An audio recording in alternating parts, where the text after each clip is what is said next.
Howdy folks, this is the second instalment of the Looking Back at Past Planes series. First up, I'll tell you a bit about how I ended up getting into radio controlled flying. I've only been flying at this stage for about 3 years, exactly 3 years actually. I have always been into sailing and sailboarding. I've made my own sailboards. There's one up above me here. Made my own sails and into airfoils. I love airfoils through sailing and kite flying, things like that. And in the last 10 years, I tried my hand at making a radio-controlled model land yacht. And that sort of introduced me to basic radio-controlled steering and pulling sails in and out, servos and radios and things like that. And making airfoils, there's a sail that I made for one of the first radio-controlled land yachts. There's a wing mast from built-up balsa and iron-on covering for another version. They both worked really well. And I was also into kite aerial photography, so I'd be making these enormous kites and hanging cameras from the kite line. That's my favourite kite aerial photography. You've seen that plenty of times.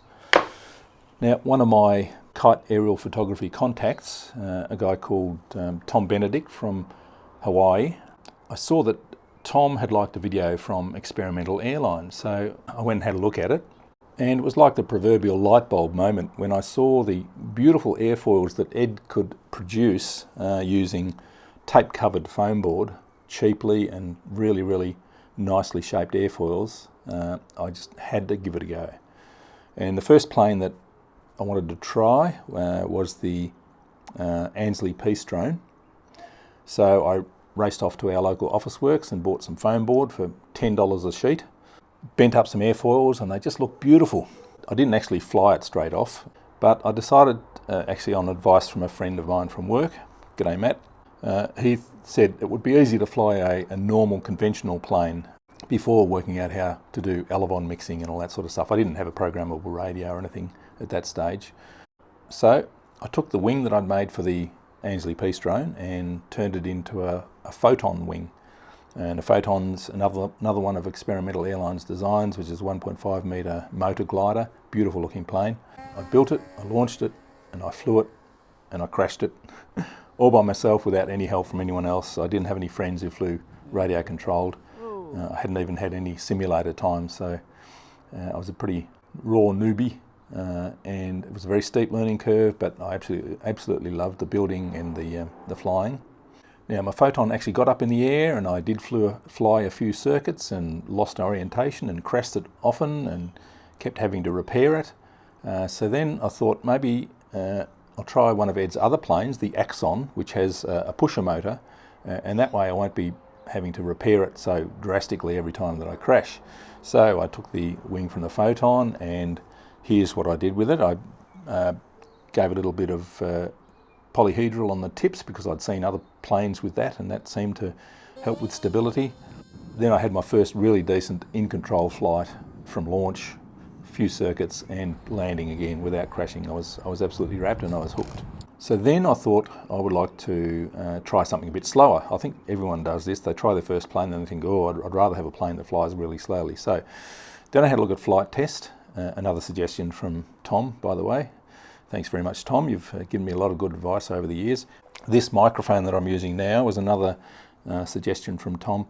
This is a clippy lapel microphone from micbooster.com. This is not sponsored. They didn't give it to me for free. I bought it, but it's such a good product I wanted to share it with you. There are a lot of cheap and nasty lapel mics around and a lot of very, very expensive lapel mics. So I was looking for something decent quality in the middle range. And this clippy microphone fits that description very well. Great quality, nice and affordable, about 50 Australian dollars or something like that. Good thing is it's a mono microphone, but it has a stereo plug which plugs straight into my Zoom H1 audio recorder. And it means I don't have to use an adapter, a mono to stereo adapter. I hate those things. Any little wiggle on them and you get the crackly interference sound. So clippy microphone from Mic Booster, excellent product. Okay, so where was I? Oh yes, I wanted something slower to fly, so I built myself an Old Fogey from using the heavy Australian expensive quill foam board. Using the motor recommended by Flight Test, it just wouldn't fly. It wouldn't get off the ground. If I hand launched it, it would fly about 10 metres, then hit the ground. So I put a bigger motor in and it would get off the ground, but it was just uncontrollable. And about that stage I realised that the foam board that we have in Australia is way, way heavier than Ed uses on experimental airlines or Flight Test users. So it meant that I had to look for some other product. About that time I saw some videos from a guy called Wayne RC in the UK. G'day Wayne, love your work. You set me on the road to where I am now. Now Wayne had some videos on building with Depron using experimental airlines techniques. And that's what I use to this day, pretty much. There's another little plane I built from bits and pieces of the previous crashed planes, and I called it the Mosquito, and it was a wild little plane. I could probably fly it now, but back then it was way too responsive for me. And I flew around a little bit, but ended up in trees and gave up on that one. Then finally, came to my senses, bought myself a Bixler 2.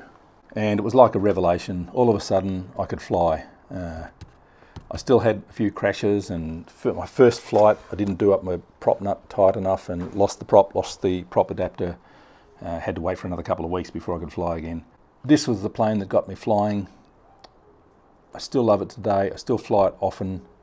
I always want to have a Bixler 2 in my collection. Unfortunately, the Bixler 2 isn't sold anymore in Australia. So I don't really want a Bixler 1 or a Bixler 3, I want a Bixler 2, unfortunately. So I'll just have to take care with this one. Now the good thing is it's a pusher plane, so when you crash, you're not going to destroy the motor, you're going to crinkle up the nose, which I've done many times. It's a nice big wide wingspan, 1.5 metres, glides beautifully when you turn the motor off. It's docile, stable, still be aerobatic. The Bixler's also very, very easy to put FPV gear on. You've got this nice little cockpit area here, which is just perfect for strapping a transmitter on, and all this big nose area that you can mount a camera on as well. If I'm testing FPV cameras, for some reason, I just always go to the Bixler. I know it's going to be easy to fly, reliable, and easy to pop the FPV gear on. Now, very early on, as soon as I got cocky enough to go inverted and fly around fast, of course I crashed it really badly, and here's the video of that. So you can see I split the nose open very badly, I ruined servos, broke control horns, so a little bit of a repair job, but as you can see, what is it, 3 years later now, still flying beautifully. This is a really good slope soarer as well. If you want to get into slope soaring, the Bixlers make fantastic slope soarers. And you've got the security of the motor to get you out of trouble as well. The thing with slope soaring is you have really hard landings a lot of the time, and one slope soaring session I just found that it was wanting to tip stall all the time. It had never tip stalled before in the life of the plane, but all of a sudden it just started tip stalling every time I wanted to turn it. And what had happened was I had broken the little wing tabs in here and cracked a spar, so the wing was sort of twisting and flopping around in odd directions, and that made it more prone to tip stalling. The Bixler 2 comes with the option of putting flaps in, and I did that straight away. I put flap servos in and activated the flaps just because I wanted to try everything. I didn't really need the flaps, so in the interest of simplifying, I love simplifying things. I get rid of everything that's unnecessary on a plane. I took the flap servos out and joined the flap to the aileron just by a bit of tape there, and now I've got full span ailerons, and that makes for a really, really aerobatic plane and still flies beautifully in normal conditions. I also found the stock motor was a little bit insipid once you started adding FPV gear and stuff like that. So I swapped out the motor, and there's a video on that. I'll link to that video in the notes. Very easy job to swap the motor. I swapped it for a 28, 26, 2200 Turnigy motor with a 6x4 prop, which worked perfectly well, but I don't really like those sort of screamy, fast or high rev motors so much. They're a bit noisy, especially in this push a situation where they're a bit more noisy anyway. So since then I have changed to a 2826 1400 kV motor and an 8x4 prop, which meant that I had to lift the mount up a little bit. So all I did was slice off the motor mount, glue in a bit of foam and glue the motor mount back in again. I've actually glued a couple of carbon fibre rods down through there to give it a bit of extra strength. You wouldn't want to lift it up too high because then you'll be tending to push the nose over too much. But this is just working beautifully.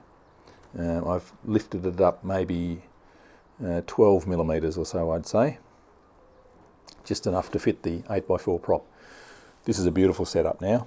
I have also tried landing gear, and I didn't like the idea of cutting a slot and just pushing the landing gear up into the fuselage like that's meant to be used. So what I did was bend the landing gear over at 90 degrees and just tape that flat bit of the wire onto the bottom of the plane, and that worked really well. And hard landings just sort of spreads the load over the bottom, so it's not going to break anything. What else have I done? I've also done my usual paint scheme on the bottom for high visibility and painted the tail pink. Causes a bit of mirth amongst my flying buddies, but I like the pink against the blue sky. It stands out beautifully. Oh yes, I also have the ESC mounted on the outside of the plane for extra cooling and just to give a bit of extra room inside to play with. So that's probably about it for the Bixler 2. Awesome plane, highly recommended. One of the best purchases I ever made. So that's it for this episode. Coming up in the next episode, I'll be looking at the Versus discus launch glider, or what's left of it, and the awesome LaFish aerobatic slope soarers. Thanks for watching.